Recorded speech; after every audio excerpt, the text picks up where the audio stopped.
नमस्कार, मैं हूं आलोक और आप देख रहे हैं सत्यहिंदी.com। आइए नजर डालते हैं अब तक की सुर्खियों पर। रविवार को इजरायली हमलों ने युद्धग्रस्त सीरिया के 2 मुख्य हवाई अड्डों को सेवा से बाहर कर दिया। राज्य मीडिया ने एक मिलिट्री सोर्स का हवाला देते हुए रिपोर्ट दी, जिसमें परिवहन मंत्रालय ने कहा कि उड़ानों को लताकिया के लिए फिर से रूट किया गया है, जबकि इजरायली हमलों के कारण बार बार राजधानी दमिश्क और उत्तरी शहर अलेप्पो में सरकार नियंत्रित हवाई अड्डों पर उड़ान रोकनी पड़ी है। इस महीने इजराइल और हमास के बीच लड़ाई शुरू होने के बाद यह दूसरी बार है जब एक साथ हमलों की सुविधाओं पर असर पड़ा है।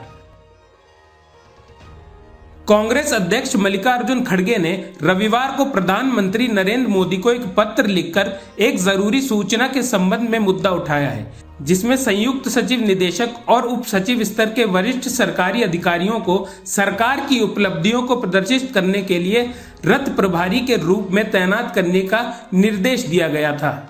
खड़गे ने सोशल मीडिया प्लेटफॉर्म एक्स पर पोस्ट लिखा, जिसमें मोदी सरकार के लिए सरकार की सभी एजेंसियां, संस्थाएं, शस्त्र बल, विंग और विभाग अब अधिकारी तौर पर प्रचारक हैं।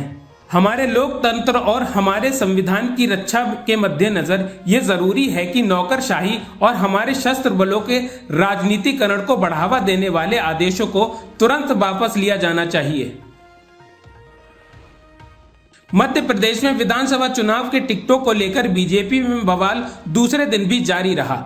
रविवार को केंद्रीय मंत्री ज्योतिरादित्य सिंधिया को घेरा गया। टिकट के दावेदार के समर्थक सिंधिया के कार के आगे लेट गए। विरोध जताने पहुंचे लोग न्याय दो के नारे लगाए। मध्य प्रदेश में भाजपा के 94 प्रत्याशियों की 5वीं सूची शनिवार को आई है। राज्य में कुल 230 विधानसभा सीटों में भाजपा ने 4 खेपों में 131 प्रत्याशी पहले घोषित किए थे। 5वीं सूची के बाद गुना और विदिशा में उसने अपने उम्मीदवारों का ऐलान करना है। दोनों सीटों को पार्टी ने होल्ड पर रखा है। 5वीं सूची के बाद टिकट के दावेदार राज्य के अलग अलग हिस्सों में बवाल काट रहे हैं। इजराइल हमास के बीच इजराइल छोड़ने के इच्छुक 2 नेपाली नागरिकों और 4 बच्चों सहित 143 लोगों को लेकर एक विशेष उड़ान ऑपरेशन अजय के तहत रविवार को भारत के लिए रवाना हुई।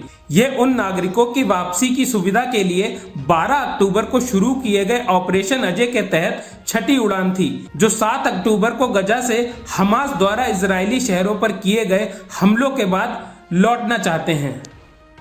महुआ मोइत्रा पर लगे संसद में सवाल पूछने के बदले पैसे लेने के आरोपों पर टीएमसी की ओर से कोई प्रतिक्रिया नहीं आने से बीजेपी हमलावर है। टीएमसी की ओर से कहा गया है कि पार्टी इस पर कोई प्रतिक्रिया नहीं देगी और महुआ खुद अपना बचाव करें। इस पर बीजेपी की ओर से तीखी प्रतिक्रिया आई है।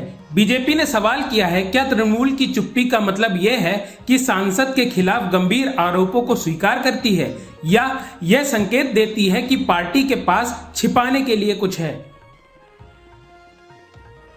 भारतीय जनता पार्टी ने रविवार 22 अक्टूबर को तेलंगाना विधानसभा चुनाव के लिए 52 उम्मीदवारों की पहली सूची जारी की है। पार्टी से निलंबित टी राजा सिंह को बहाल करते हुए गोश महल निर्वाचन क्षेत्र से चुनाव लड़ने के लिए मैदान में उतारा गया है।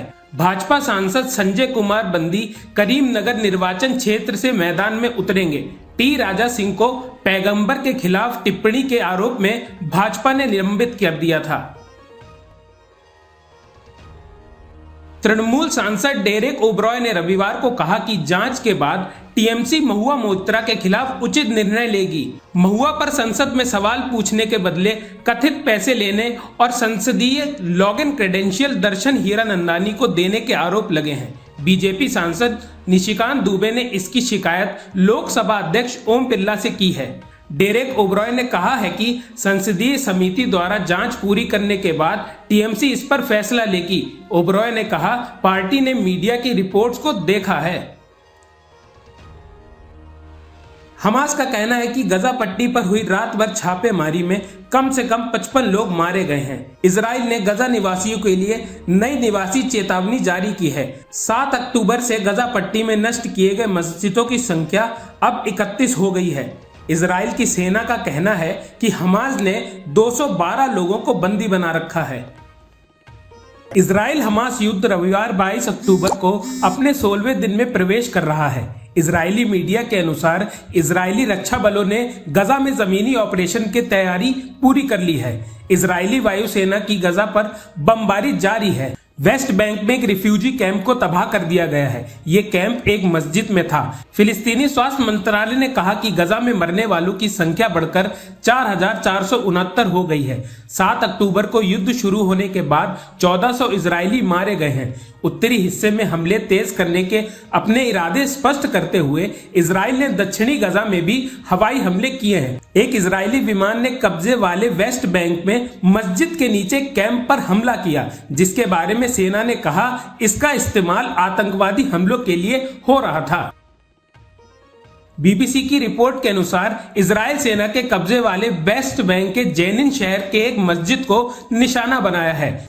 इजरायली डिफेंस सोर्सेज ने ट्विटर पर लिखा, आईडीएफ और आईएसए ने जेनिन में अल अंसार मस्जिद में हमास और इस्लामिक जिहादी आतंकवादी कंपाउंडर पर हवाई हमला किया। सेना का कहना है कि मस्जिद का इस्तेमाल हमलों की योजना बनाने और अंजाम देने के लिए किया जा रहा था। इजराइल ने गजा पट्टी पे हमलों को और तेज करने की बात कही है। इजरायली सेना के प्रवक्ता डेनियल हगारी का कहना है कि गजा पट्टी में हमास को निशाना बनाकर किए जाने वाले हमले पहले के मुकाबले और बढ़ेंगे। उन्होंने गजा शहर में रहने वाले लोगों को इन हमलों से बचने के लिए दक्षिण की तरफ जाने के लिए कहा है। इसके साथ ही गजा के ऊपर सेना ने पर्चे गिराए हैं, जिसमें लिखा है कि उत्तर में रहने वाले लोगों को हमास के सहयोगी के तौर पर देखा जा सकता है।